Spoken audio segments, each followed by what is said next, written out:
Para number 4 आ गया students आगे। Para number 4 में क्या है?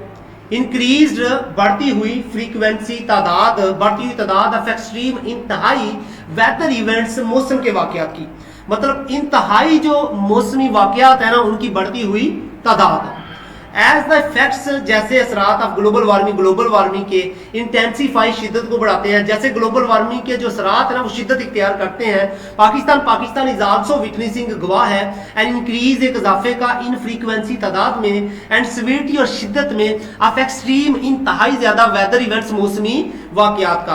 तो ग्लोबल वार्मिंग के असरात में शिद्दत आने के साथ पाकिस्तान भी जो है ना वो शदीद जो मौसमी वाकयात है उसकी शिद्दत में भी इजाफा हो रहा है और उसके वाकयात में भी क्या हो रहा है?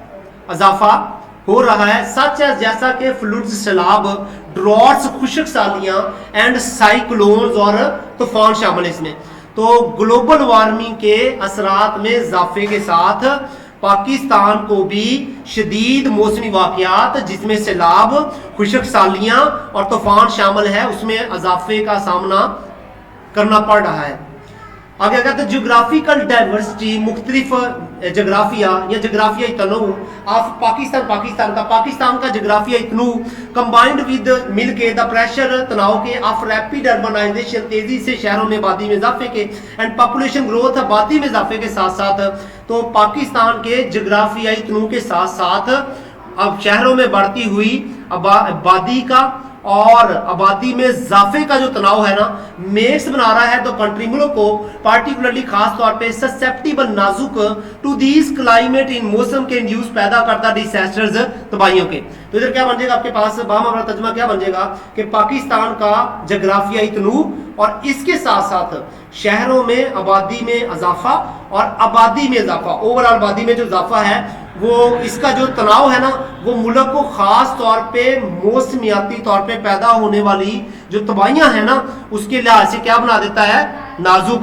बना देता है। द चेंजिंग, बदलते हुए क्लाइमेट, मौसम ने हैज डिसरप्टेड, मुतासर किया है वेदर, मौसमी पैटर्न्स को ग्लोबली, पूरी दुनिया में। मतलब बदलते हुए मौसम ने ना पूरी दुनिया में जो मौसमी पैटर्न है ना उसको क्या कर दिया है? मुतासर कर दिया है। लीडिंग टू, जो वजह बन रहा है, मोर इंटेंस, ज्यादा शदीद, रेनफॉल, बारिश का, जिससे ज्यादा शदीद बारिश हो रही है, एंड और प्रोलॉन्ग्ड, और लंबे अरसे तक ड्राई पीरियड्स, खुशक सालियां हो रही है पाकिस्तान में।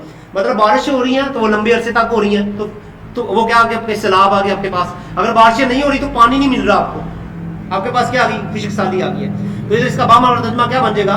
बदलते हुए मौसम ने मौसमी जो पैटर्न है ना उसको आलमी तौर पे क्या कर दिया है? मुतासर किया है, जिससे क्या कहते हैं बारिश भी शदीद हो रही है और उसके अलावा खुशक सालियां जो है ना पाकिस्तान में वो भी क्या इख्तियार कर रहे हैं? शिद्दत इख्तियार कर रहे हैं।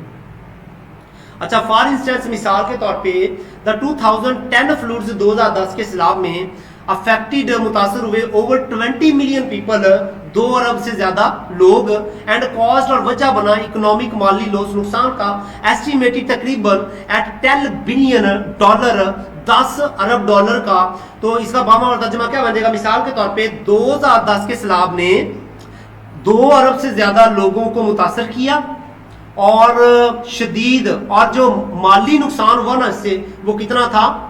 वो 10 अरब डॉलर था। तो इसका बाहमारा तर्जुमा क्या बन जाएगा? मिसाल के तौर पे 2010 के सैलाब में 2010 में सैलाब से 2 अरब से ज्यादा लोग, 2 अरब भी बनता ना 20 मिलियन 2 अरब बनता ना, मिलियन का मतलब होता है 10 लाख, ऐसे ही है ना। तो 20 आ गया तो 20 के साथ जब 10 आएगा तो क्या बन जाएगा? 2 अरब बन जाएगा ना। तो 2 अरब से ज्यादा, 2 अरब बन रहा है, बोलो कि 2 करोड़ बन रहा है?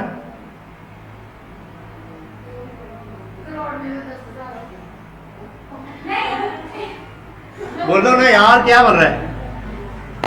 देखो ना, मिलियन में क्या होता है? मिलियन में कितना होता है? 10 लाख। तो जब 20 लाख से ऊपर जाओगे तो क्या बनेगा? तो इधर 20 को 10 से तरफ दोगे 200 लाख बन गया। 200 लाख क्या होता है? 2 करोड़। अबे 200 लाख क्या होता है?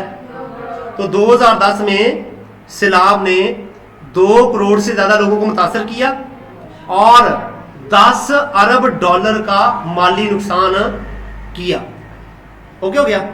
आगे देखिए, रिजल्टेंटली नतीजे के तौर पे रीजन्स इलाके लाइक जैसा कि थरपारकर हैव बीन एक्सपीरियंसिंग सामना कर रहे हैं मोर फ्रीक्वेंट ज़्यादा शदीद ड्रॉट्स खुशक सालियों का।